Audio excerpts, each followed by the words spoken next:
Magandang umaga mga ka-happy hour. Narito ang mga balita para sa MBC TV Network News Update 10 AM edition. Sahoy bawal yan. Paggamit ng foul language sa pangangampanya, isa ng election offense. Ating balikan at silipin sahoy bawal yan report ni Dustin Bayog. Kasunod ng ilang insidente ng paggamit ng umanong foul language ng ilang kandidato ngayong campaign season, ay mas pinagtibay ng Commission on Elections sa COMELEC ang Resolution 11116 o ang Anti-Discrimination and Fair Campaigning Guidelines. Nakalagay sa Supplemental Resolution 11127 na maaari na mag-ain na reklamo ang isang taon ng violation laban sa isang kandidato na gumamit ang hindi angkop na pananalita o kung lumabag ito sa Resolution 1116. Nakapaloob kasi rito ang pagbabawal ng anong akto ng bullying, harassment, pamamahiya, labeling, hindi pagrespeto sa reliyon o kultura ang mga kandidato laban sa anumang bahagi ng sektor tulad ng mga PWD, kababaihan, solo parents, at iba pa. Kung sakali may paglabag dito, ay maaari mag-file ng violation ng isang biktima sa binuong Task Force on Safeguarding Against Fear and Exclusion in Elections o Task Force SAFE. Ang task force ang sila magsusuri kung may sapat ebidensya na magpapatunay na lumabag ang isang kandidato sa fair campaigning guidelines.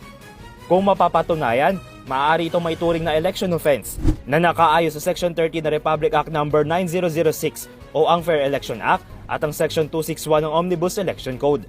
Dito ay maaari rin sila maharap sa parusang nakaayon sa Section 264 gaya ng kulong ng 1 hanggang 6 na taon at pagtanggal sa karapatang makaboto at tumakbo sa pwesto. Kaya kung mayroon pa kayo nakitang ipinagbabawal na akto o mayroon kayong reklamo, itag nyo kami sa DZRH. Hoy! Bawal yan! Samantala, MRT-7, maaring maging operational na sa susunod na taon.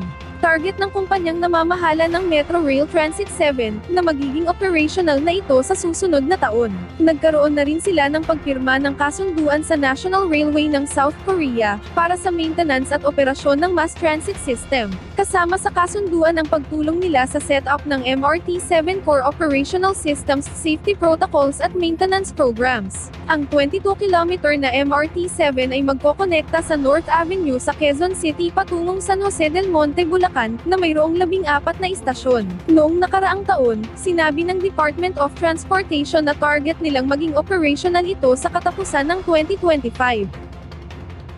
At yan ang mga balita para sa MBC TV Network News Update 10 AM edition. Abangan ang mga susunod na balitaan mamaya para sa 11 AM edition.